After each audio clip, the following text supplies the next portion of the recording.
One thing that was such an important takeaway from our reporting was really just how much biomanufacturing was driving the manufacturing growth that we have tracked over the past few years. We've seen hundreds of millions, billions of dollars of investment from big pharma into US manufacturing space.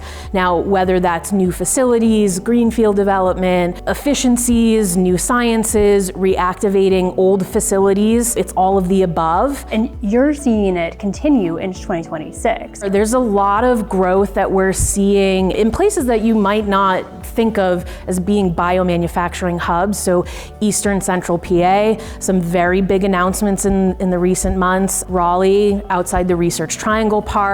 We're seeing growth in Indiana, where Eli Lilly is, growth in Chicago, so the Midwest, the South, parts of the Mid-Atlantic Northeast, definitely seeing growth in all of those regions. And beyond just the kind of new build manufacturing and production facilities, there's this whole halo effect on the overall industrial market. I think where we're really seeing the trend in the halo effect is cold storage, because a lot of the APIs, the biologics, the inputs and the outputs need either refrigeration temperatures or cold storage or freezer temperatures to keep the medicines or the treatments cool while the inputs are moving to the facility or the outputs are moving to the people. Thanks for sharing your thoughts, Liz.